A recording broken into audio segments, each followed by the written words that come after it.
കാസർഗോഡ് വിദ്യാലയ വളപ്പിനെ വർണ്ണാഭമാക്കി ചെണ്ടുമല്ലി പൂപ്പാടം. Koliyadukkam government U P school വിദ്യാർത്ഥികളാണ് ചെണ്ടുമല്ലി പൂന്തോട്ടമൊരുക്കിയത്. സ്കൂളിലെ ഓണാഘോഷത്തിന് മനോഹരമായ പൂക്കളം ഒരുക്കാനാണ് തീരുമാനം.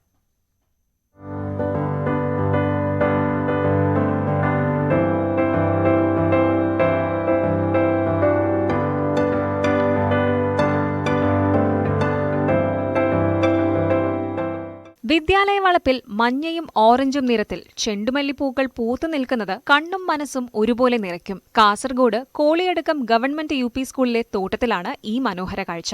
200ഓളം ചെണ്ടുമല്ലി തൈകളുള്ള പൂന്തോട്ടമാണ് കുട്ടികളും അധ്യാപകരും ചേർന്ന് ഒരുക്കിയത്. ജൂണിലാണ് ചെണ്ടുമല്ലി തൈകൾ എത്തിച്ചത്. മികച്ച പരിപാലനം നൽകിയതോടെ തൈകളെല്ലാം സമൃദ്ധമായി വളർന്നു. വിദ്യാർത്ഥികളും അധ്യാപകരും ഒരുപോലെ ഒഴിവു സമയങ്ങൾ തോട്ടത്തിൽ ചെലവഴിച്ചു. കളകൾ പറിച്ചും വെള്ളം നനച്ചും പൂന്തോട്ടത്തിന് മികച്ച പരിചരണം നൽകിയപ്പോൾ ചെടികൾ വളർന്നു. മനോഹരമായ പൂക്കൾ വിരിഞ്ഞു. പൂക്കളം നമ്മുടെ പൂക്കൾ കൊണ്ട് തന്നെ ഉണ്ടാക്കണം എന്നുള്ള ഒരു ആഗ്രഹമാണ്. ഇപ്പോൾ കഴിഞ്ഞ വർഷമൊക്കെ നമ്മൾ ഈ കടകളിൽ നിന്ന് പൂക്കൾ വാങ്ങിച്ചിട്ടാണ് ഉണ്ടാക്കിയത്. കുട്ടികൾക്ക് ഈ പറഞ്ഞ കുട്ടികളുടെ വീടുകളിലും ഈ ഒരു മനോഭാവം ഉണ്ടാക്കുമെന്ന് നമ്മുടെ ഒരു ഉദ്ദേശമാണ്.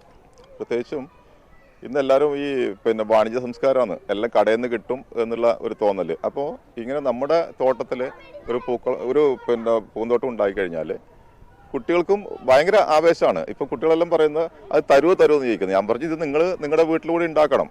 ചെണ്ടുമല്ലിത്തോട്ടത്തിലെ പൂക്കൾ ഉപയോഗിച്ച് സ്കൂളിലെ ഓണാഘോഷത്തിന് മനോഹരമായ പൂക്കളം ഒരുക്കുവാനാണ് തീരുമാനം. ഇതിനായുള്ള ഒരുക്കത്തിലാണ് അധ്യാപകരും വിദ്യാർത്ഥികളും. ന്യൂസ് 18 കാസർഗോഡ്.